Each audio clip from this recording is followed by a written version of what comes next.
करेगी। जैसे self realisation, हम अपने आप को जान लेते हैं, अपनी खामियों को जान लेते हैं, या हम किस प्रकार सोचते हैं और उसके जो कमियां हैं उनको इम्प्रूव करने की कोशिश करते हैं, तो वो क्या एक रास्ता है, अल्टीमेट रास्ता, जिसे मोक्ष या इस तरह।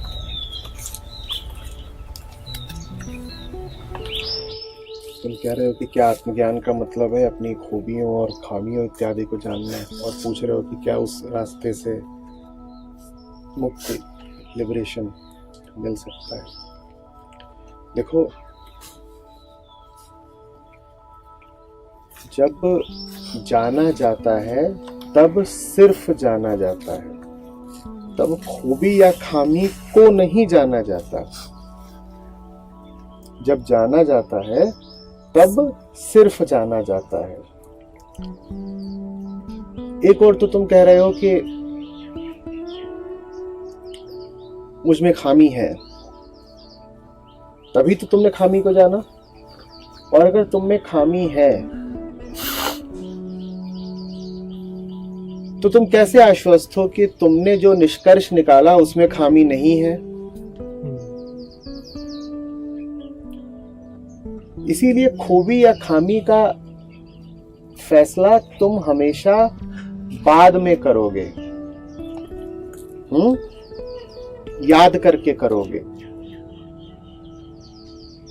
घटना बीत गई, उसके 2 घंटे बाद स्मृति को लेकर विश्लेषण करोगे और फिर कहोगे ये जो मैंने किया इसमें मेरी खामी थी, गलत हो गया। जब भी कुछ घटना के बाद किया जाता है तो वो घटना की स्मृति भर के साथ किया जाता है, ठीक है ना। और स्मृति को मन अपने रंगों में रंग लेता है।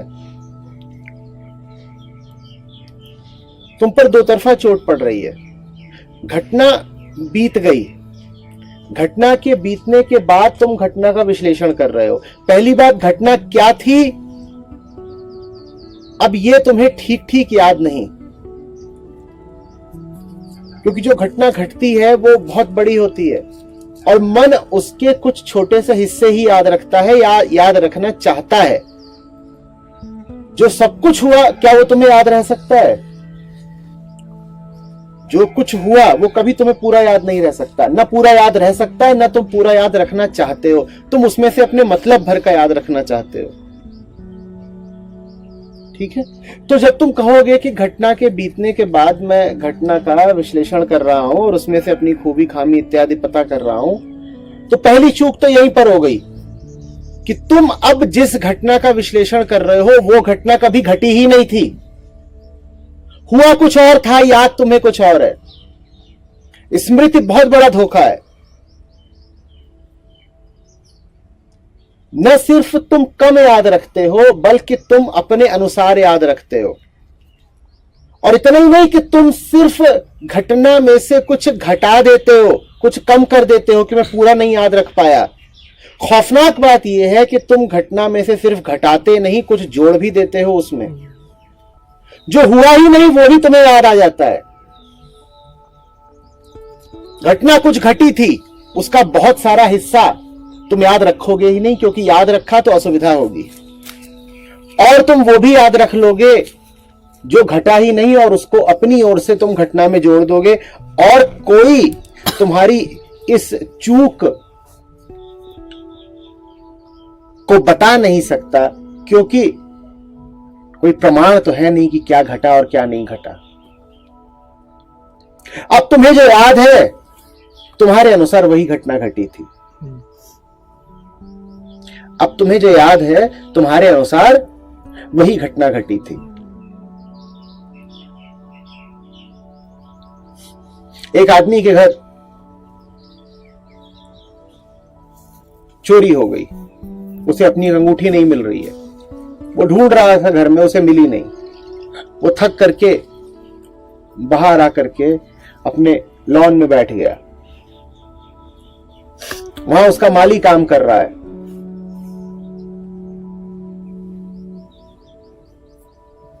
और वो कह रहा है ये माली आज मुझे चोरों जैसी निगाहों से देख रहा है। मैं तो निगाहें पढ़ना जानता हूं, मैं तो आंख देख करके बता देता हूं कि दिल में क्या है। और मैं देख रहा हूं कि ये माली मुझे आज तिरछी निगाहों से देख रहा है, इसके दिल में चोर है। और माली घास काट रहा है तो मैं देख रहा हूं घास वो दूर दूर की काट रहा है, मेरे पास नहीं आना चाहता, ये मुझसे मुंह छिपा रहा है।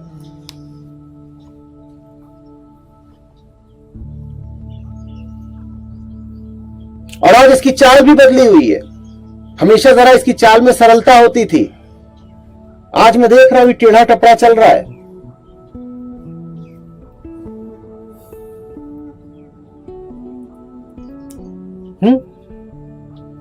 तुम्हें 50 खोट दिख गई है माली में, और तुम बिल्कुल आश्वस्त हो कि तुम जो देख रहे हो वो हो रहा है। तुमने माली की निगाहें पढ़ ली कि ये तो चोर है और ये मेरा बुरा करना चाहता है, बुरा इसने कर ही दिया है। थोड़ी देर में बैठे बैठे तुम्हें याद आता है कि वो अंगूठी तुम तकिया के नीचे रखाए हो। तुम जाते हो, तुम उस अंगूठी को उठाते हो, तुम बाहर आते हो, माली बदल चुका है। तुम कहते हो ये तो सीधा साधा आदमी है, वही कल वाला मेरा भोला सरल माली। और अभी तक तुम्हें दिख गया था कि ये माली मुझे तिरछी निगाहों से देख रहा है। और कोई तुमसे पूछता कि सबूत क्या है तुम्हारे पास, तुम कहते सबूत हम समझा नहीं पाएंगे, हमारे दिल से पूछो। हमने देखा है कि ये हमें घूर रहा था, चोर था इसके दिल में। अब देख रहे हो कि स्मृति तुमसे 2 गलतियां करवा रही है। पहली, वो तुम्हें भुलवा रही है कि अंगूठी कहां है। पहली गलती क्या हुई? भूल गए कि तुम भूल गए, घटना में से कुछ हिस्सा तुम्हें याद ही नहीं है। तकिए के नीचे अंगूठी तुमने ही रखी, लेकिन स्मृति धोखा दे गई, तुम भूल गए। और उससे भी ज्यादा खतरनाक काम क्या कर रही है स्मृति?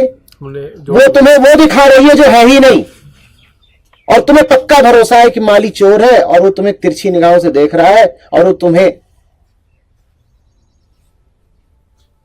धोखा देने के लिए तत्पर है। रोज तुम्हारे पास आता था, दुआ सलाम करता था, आज दूर ही दूर बैठा हुआ है, मुंह चुरा रहा है।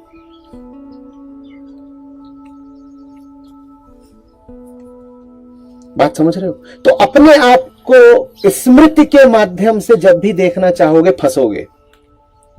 चूक हो गई। हमने कहा 2 तल पे चूक होती है। पहली तो यह कि स्मृति धोखा है। कभी अपने पर यकीन मत करना कि तुम्हें जो याद है वही हुआ था ना। ये बात बहुत अजीब लगेगी, तुम कहोगे हम बुद्धू हैं क्या कि जो हुआ ही नहीं वो भी हमें याद आ रहा है, और हमें साफ साफ याद आ रहा है कि ऐसा हुआ ऐसा हुआ ऐसा हुआ ऐसा हुआ। वो हुआ ही नहीं। ऐसा ही होता है। अहंकार अपने आप को बचाने के लिए झूठी स्मृति भी गढ़ता है। काम की चीजें पकड़ लेता है, और काम की चीजों में जो बीच में रिक्त स्थान है उन्हें वो खुद ही भर देता है। क्यों भर देता है रिक्त स्थान? ताकि उसने जो कल्पना गढ़ी है उसमें विश्वसनीयता आ सके। तुमने देखा कि कोई दूसरी सीढ़ी चढ़ रहा है, तीसरी सीढ़ी चढ़ रहा है, फिर छठी और 7वीं सीढ़ी चढ़ रहा है। तो तुम्हें क्या लगता है तुम्हारी स्मृति 4th, 5वीं, 6ठी सीढ़ी को रिक्त छोड़ देगी? ना, वो खुद ही याद कर लेगी कि हाँ दूसरी चढ़ी, तीसरी चढ़ी, फिर 4th, 5वीं, 6ठी भी तो चढ़ी, वो हमने देखा। तो स्मृति खुद ही अपने आप को विश्वसनीय बनाने के लिए किससे गढ़ लेती है। जो हुआ ही नहीं वो तुम्हें याद आ जाएगा कि हुआ। स्मृति पर मत चलना। पहली भूल स्मृति है, और दूसरी भूल है तुम्हारा विश्लेषण। जैसा कि हमने कहा कि अगर तुम जानते ही हो कि तुम में खामी है, तो तुम्हारे विश्लेषण में खामी नहीं होगी क्या? पर तुम बहुत उत्सुक रहते हो ये तय करने को कि मेरी कमजोरी क्या है और मेरा बल कहां है। मुझमें भला क्या है, मेरा बुरा क्या है। तुम इतना जानते ही होते भला बुरा, तो तुम में कुछ भी बुरा बचता क्यों?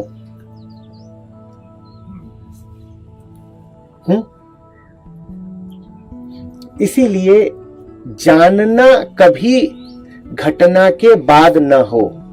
बैठ करके याद कर करके आत्मज्ञान नहीं होता। अतीत की स्मृतियों में डूबे रह करके आत्मज्ञान नहीं होता। आत्मज्ञान तत्काल तत्क्षण होता है, उसी समय। चोर को रंगे हाथों पकड़ा तो पकड़ा, बाद में उसके तुम किस्से गढ़ो और कविताएं गाओ तो चोरी तो हो चुकी। चोर को रंगे हाथों पकड़ा तो पकड़ा, बाद में उसे याद करके चाहे तुम कविता कहो और चाहे छाती पीटो, चोरी तो हो चुकी। आत्मज्ञान ठीक उसी समय है जब घटना घट रही है। बाद में याद किया तो कहलाती है स्मृति, और उसी समय देख लिया तो कहलाता है ध्यान। बाद में याद किया तो कहलाती है स्मृति, और स्मृति के साथ हजार झंझट है, अभी उनकी चर्चा करी हमने। बाद में याद किया तो स्मृति, स्मृति के भरोसे मत जीना। स्मृति ऐसे ऐसे धोखे देती है, तुम मासूम हो, तुम्हें पता ही नहीं चलेगा। तुम्हें यही लगता रहेगा जीवन भर कि ये माली चोर है, और जीवन भर तुम उसके दुश्मन बने रहोगे।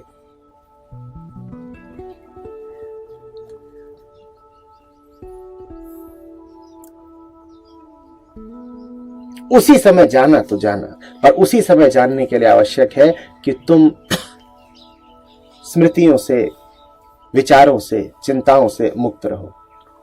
हमारा खेल बड़ा अजीब चलता है। हम हमेशा छूटी हुई गाड़ी के पीछे दौड़ते हैं। जब गाड़ी खड़ी थी तो हम उस गाड़ी के पीछे दौड़ रहे थे जो छूट गई थी। अब वो तो छूटी ही, और जब तक उसको छोड़ करके खड़ी गाड़ी के पास आए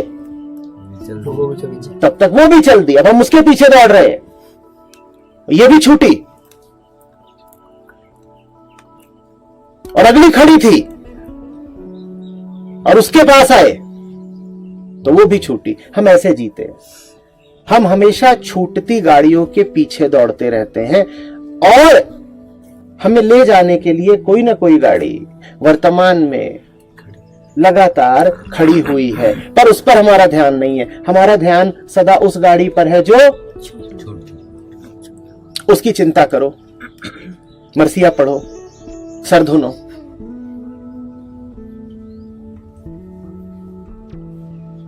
और ये ना देखो कि उसको रो रो करके तुम गवाही दे रहे हो उसको जो सामने प्रस्तुत है, खड़ा हुआ है।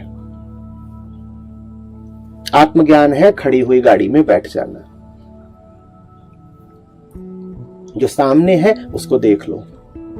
और आत्मज्ञान में बिल्कुल नहीं पता चलता कि हम में क्या खोट है और क्या खूबी। आत्मज्ञान में बस पता चलता है। ये बात तुम्हें अजीब लगेगी, तुम कहोगे कुछ तो पता लगेगा ना, ज्ञान है तो ज्ञान का विषय तो होगा ना। आत्मज्ञान में कोई विषय नहीं होता। आत्मज्ञान में जो विषयी होता है वही विषय बन जाता है। समझो, आमतौर पर जब ज्ञान होता है तो ज्ञान होता है बाहर की किसी वस्तु का, और ज्ञाता कौन होता है? तुम। और आत्मज्ञान में जो ज्ञेय है, जो विषय है ज्ञान का, वही कौन हो गया? तुम। तो ज्ञाता और ज्ञेय दोनों तुम ही हो गए। तुम ही जान रहे हो। किसको जान रहे हो? तुम ही को। तो उसका कोई विषय नहीं होता, तुम ही विषय हो। तुम ही विषय, तुम ही विषयता। तुम ही ने जाना और तुम ही को जाना। बात समझ रहे हो? तो फिर कैसे कहोगे कि क्या जाना? कुछ कह नहीं सकते, बस जानते हो, बस जानते हो। अगर तुमने कुछ जाना तो तुमने विचार किया, और जब तुमने बस जाना तब तुम साक्षी हो गए।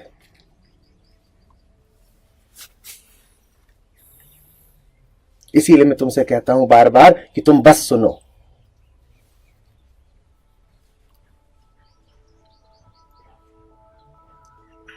ये मत देखो कि क्या सुना क्या समझा, बस सुनो। बस सुनना और बस जानना बड़ी एक सी बातें हैं।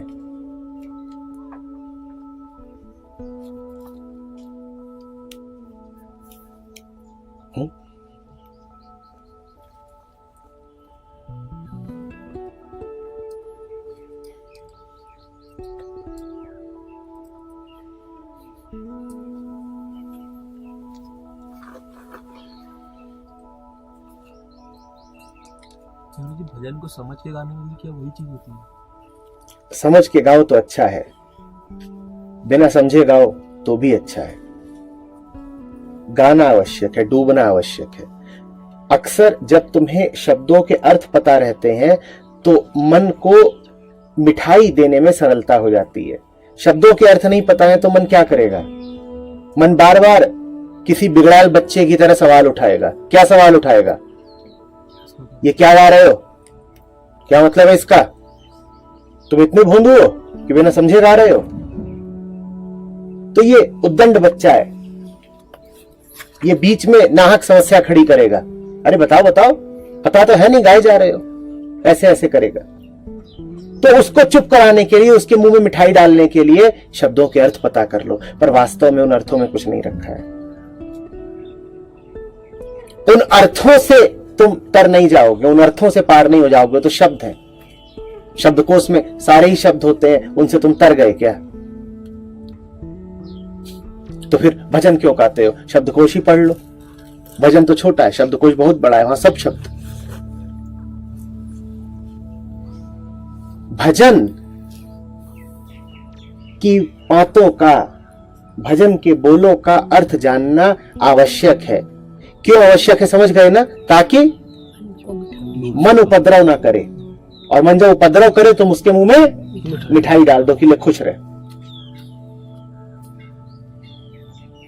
अगर तुम्हारा मन इतना सहज श्रद्धावान हो गया है कि सवाल उठाए ही ना, तो फिर तुम्हें अर्थ जानने की भी कोई जरूरत नहीं। तब किसी भी भाषा का भजन हो, तुम बस डूब जाओ उसमें, और तुम्हें परवाह भी मत करो कि भजन है या क्या है। पर हमारा मन ऐसा सहज विश्वासी होता नहीं। तो इसलिए आवश्यक है कि तुम पूछ पूछ के, समझ समझ के एक एक शब्द का अर्थ जान लो, ताकि फिर जब मन आपत्ति उठाए तो तुम कहो क्यों आपत्ति उठा रहा है, देख इसका ये अर्थ है और बहुत अच्छा अर्थ है। तो फिर मन को चुप होना पड़ेगा। तो अब मन चुप हो गया, मन चुप हो गया, तुम डूब गए।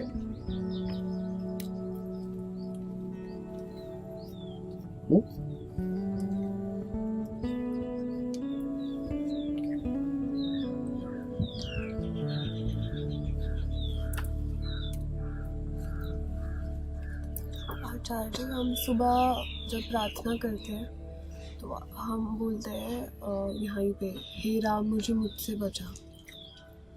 तो ये जब मैं जब बोलती हूँ ये, तो एक अजीब सी क्राई फॉर हेल्प वाली फील होती है ना, वो होती है। तो जब हम बोलते हैं मुझे मुझसे बचा, तो क्या ये सिर्फ प्रार्थना ही कर सकते हैं हम खुद से बचाने के लिए? हम भी कुछ कर सकते हैं इसके लिए? तुम यही कर सकते हो कि अपने करे के प्रति सतर्क रहो। कर्म तो लगातार हो ही रहे हैं ना। अब यहां बैठी हो, ये किया, सवाल किया, है ना?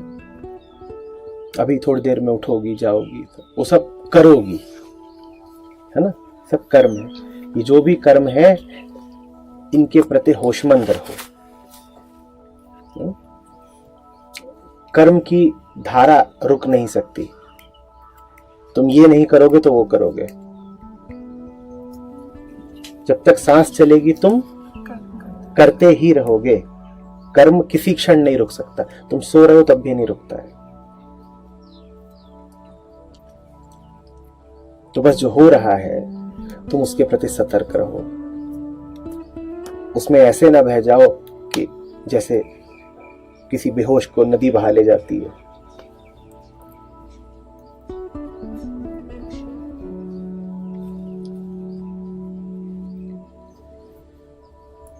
हमारा सबसे बड़ा दुश्मन क्या हम खुद ही? जब सब कुछ तुम ही कर रहे हो तो तुम्हारा जो भी बुरा हो रहा है उसका जिम्मेदार कौन? हम खुद। तुम ही हो ना।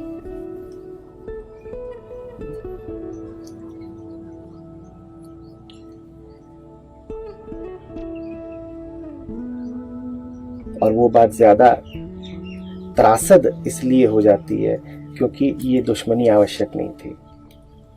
कोई जरूरी नहीं था कि तुम अपने दुश्मन बनो।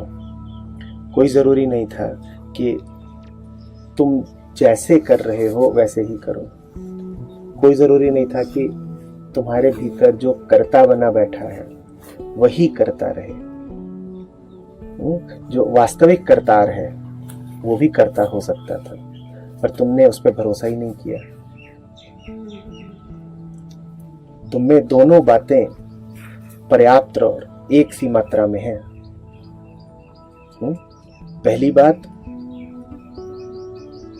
करतार पर अश्रद्धा, और दूसरी बात खुद पर अकड़ और भरोसा। ये दोनों ही बड़ी पर्याप्त है तुमने। इतनी है कि बड़े से बड़ा जहाज डुबो दे, तुम्हारी तो छोटी सी नाव है। जितना तुम्हें असली पर अविश्वास है उतना ही तुम्हें अपने पर भरोसा है।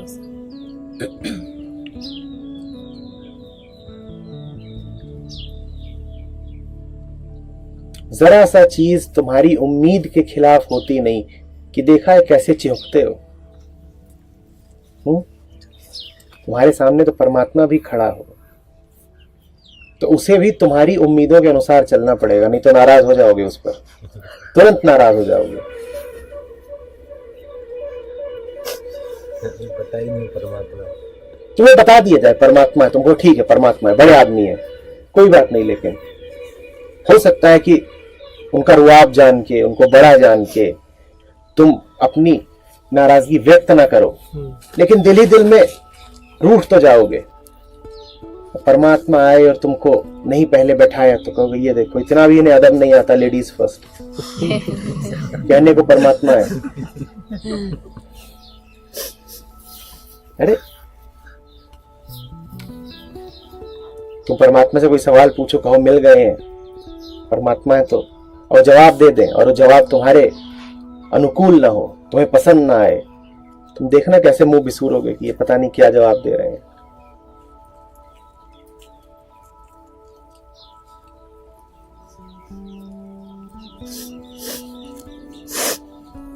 देखते नहीं हो, चिल्लाते हो हे भगवान ये तूने क्या किया, जैसे उसने कुछ गलत कर दिया हो। यही तो कहते हो कि तूने कुछ गलत कर दिया, हे भगवान ये तूने क्या किया।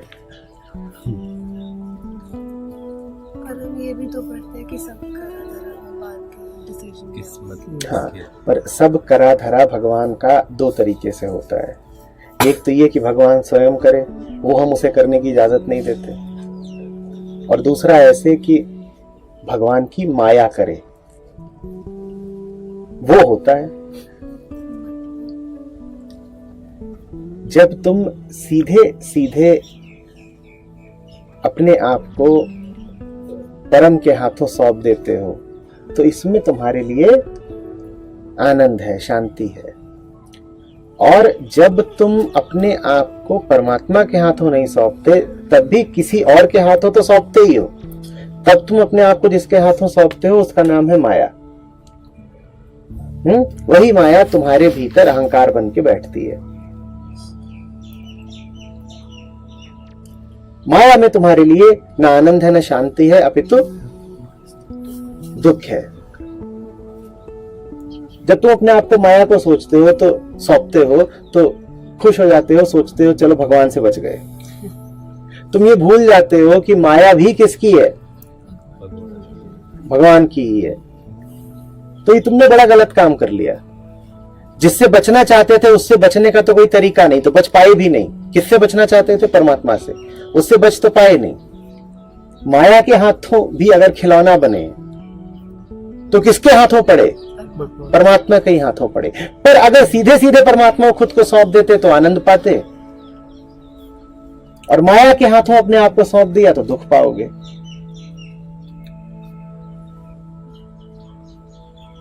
तो कर तो सब कुछ परमात्मा रहा है, सवाल यह है कि क्या तुम्हें यह स्वीकार है कि वो सब कुछ करे। तुम्हें यह स्वीकार ही नहीं होता ना वो सब कुछ करे।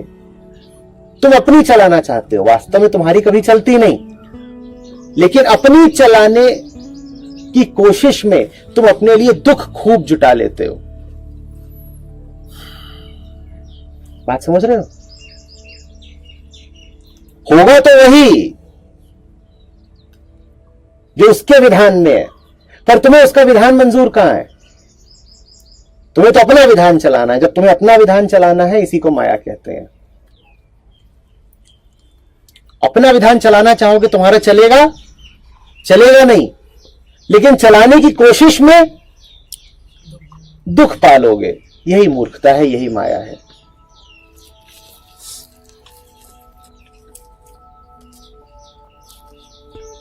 आचार्य जी, कभी कभी हम कुछ गलत कर देते हैं, इसको हम बदल नहीं पाते, ना हमारे पास मौका होता है, सिर्फ पछतावा रहता है। और वो कई बार हमारी ज़िंदगी में ठहराव सा लाता है, हमें आगे नहीं बढ़ने देता। हम घूम घूम के वही सोचते हैं, उसी पे अटके रहते हैं। वहाँ से निकलने के लिए क्या करना चाहिए, कैसे निकल सकते हैं? गाड़ी छूटी जा रही है, पीछे से देख रहे हो गाड़ी छूटी गई, वो जा रही है, पीछे से देख रहा हो, पछता रहे हैं कि छूट गई। इस वक्त जो वास्तव में तुम्हारे साथ गलत हो रहा है वो क्या है? वो ये कि वो गाड़ी छूट गई, या ये कि वहां खड़ी है जो गाड़ी खड़ी है वो भी छूट रही है? तुम कह रहे हो मैंने अतीत में कुछ गलतियां कर दी। कह तो ऐसे रहे हो जैसे अभी कोई गलती नहीं कर रहे। उसको याद करो। कह तो ऐसे रहे हो कि जैसे जितनी गलतियां थी वो तुम अतीत में चुका आए। अपनी गलतियों का पूरा भंडार तुमने अतीत में ही खाली कर दिया और अब करने के लिए कोई गलती नहीं बची है। अतीत में तुमने 2 गलतियां करी होंगी, अभी तुम 4 कर रहे हो। तुम्हारा ध्यान उनकी ओर जरा भी नहीं है। क्यों नहीं उनकी ओर ध्यान है? क्योंकि तुम खोए हुए हो अतीत के पछतावों में। अतीत की गलतियां याद कर करके तुम्हें दिख ही नहीं रहा है कि ठीक अभी तुम कितनी बड़ी गलती कर रहे हो। जो अभी गलतियों से खाली हो गया हो, आजाद हो गया हो, वो अतीत की बात करे तो ठीक, भली बात। पर ठीक जिसके सामने अभी 50 गलतियां खड़ी हो, वो पीछे की गलतियों की बात कैसे कर सकता है? बोलो। गोलकीपर खड़ा याद कर रहा है कि पिछला गोल कैसे खाया था। अरे मैच खत्म हो गया है क्या? जवाब दो। मैच खत्म हो गया है। जब तक सांस चल रही है चल रहा है, मैच चल रहा है। और गोलकीपर क्या खड़ा याद कर रहा है? कि पिछला पिछला गोल कैसे खाया था, बड़ी गलती कर दी। अगला ही खाएगा ऐसे। तू पछताना ही चाहता है, तुझे पछताने को 1 गोल और मिलेगा। तू अभी और पछता, फिर 1 गोल और मिलेगा। तेरा पछताने में ही रस है ना, तो तुझे पछताने के लिए पर्याप्त कारण दिए जाएंगे। मैच खत्म हो गया है तो पिछले गोल की क्यों याद कर रहे हो कि खा लिया, पिछला गोल हो गया, पिछला गोल हो गया। यहां किसी भी क्षण पुनः गोल हो सकता है। वो देखो, वो चला आ रहा है फॉरवर्ड, वो फिर मारेगा गोल और तुम खोए हुए हो पुराने ख्वाबों में।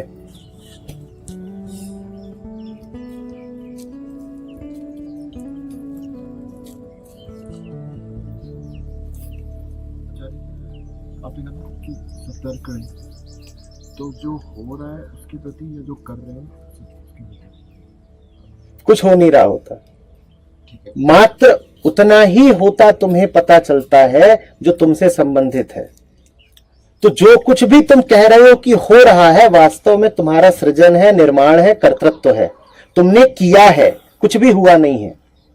तुम्हें ऐसा लग सकता है कि स्वतः हुआ, स्वतः नहीं हुआ। हवा चल रही है, वहां पर कपड़ा है वो डोल रहा है।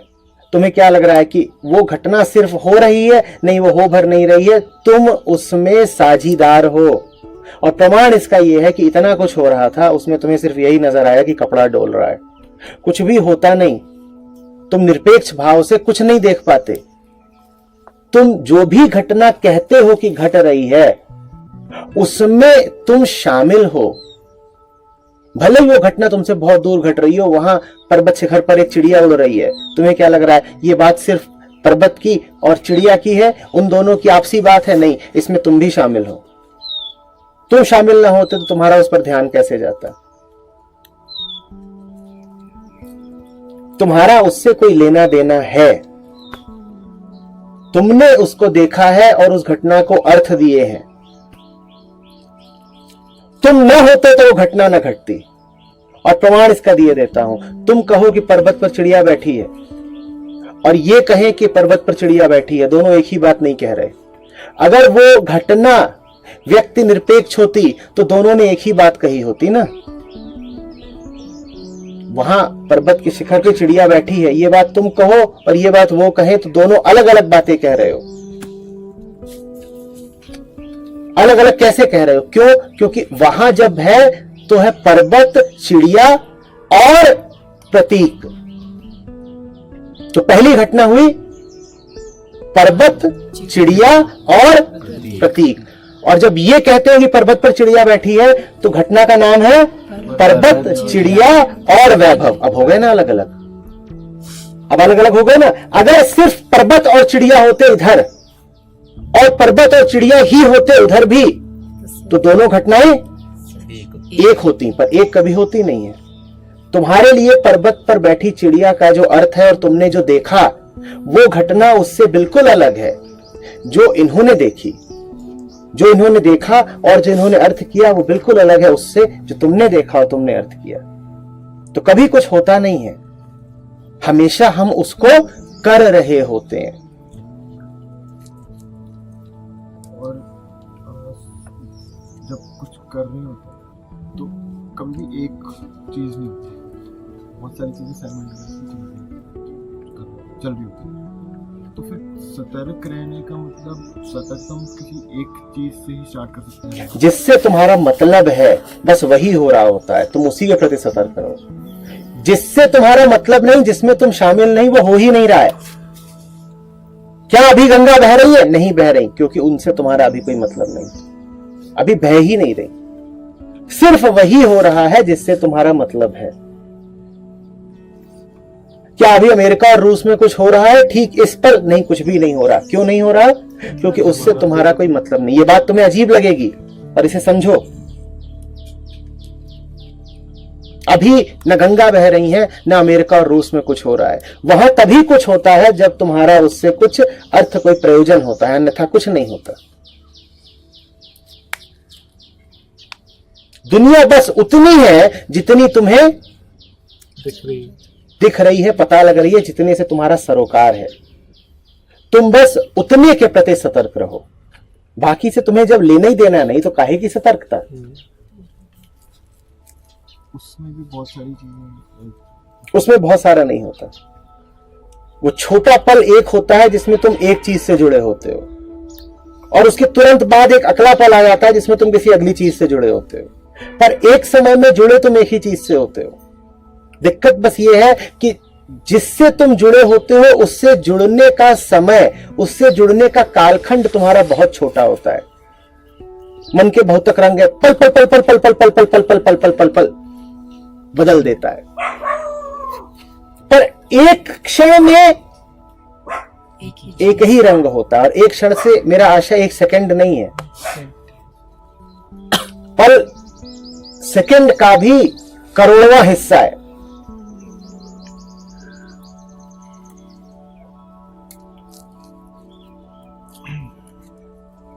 तो ये सतर्कता को जानने के लिए हमें थोड़ा असम्पशन नहीं करना है कि हम अलग हैं ऑलरेडी, या फिर हम तो पहले से ही डूबे हुए हैं। तुम डूबे हुए हो, ये असम्पशन कैसे किया?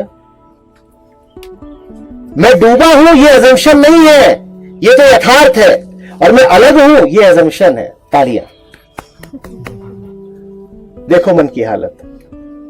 मैं डूबा हुआ हूं, मैं लिप्त हूं, इसमें कोई मान्यता नहीं है। इनके अनुसार ये तो यथार्थ है, तथ्य है। और मैं अलग हूं, जरा निरपेक्ष हूं, थोड़ा तटस्थ हूं, ये उनके अनुसार क्या है? मान्यता है, एजम्पशन है। एजम्पशन तो झूठ होता है। देख रहे हो हालत मन की? बात उल्टी है। तुम लिप्त हो, ये तुम्हारी मान्यता है, ये एजम्पशन है। तुम अलग हो, तुम साक्षी हो, ये सत्य है, ये मान्यता नहीं है।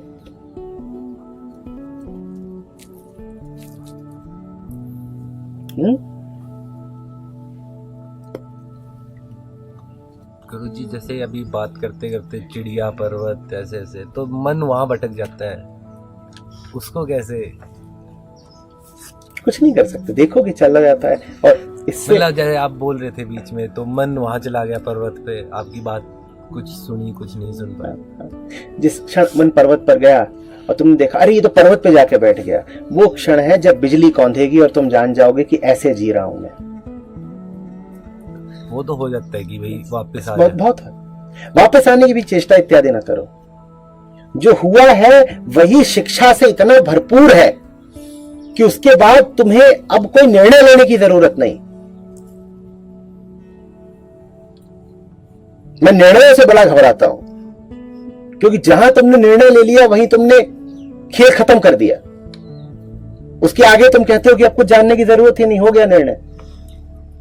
और जानने की जरूरत बहुत है।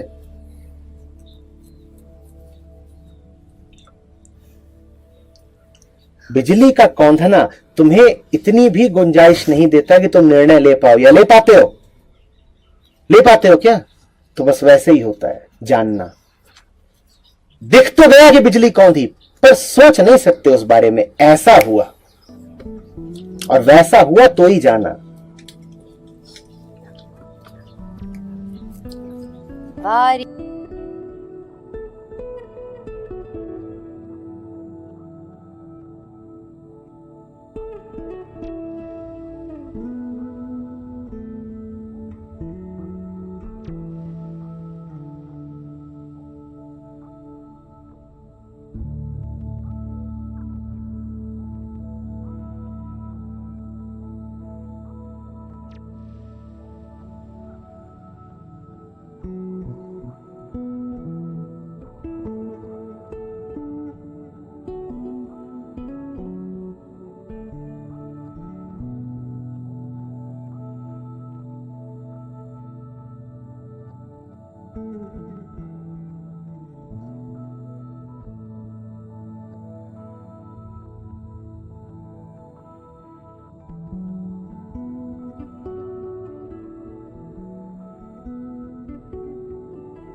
तो आप लोगों को ये वीडियो कैसी लगती है, ओके, हमें मुझे कमेंट करके जरूर बताएं। ओके, क्या आप लोगों को ऐसी और वीडियो चलती चाहिए?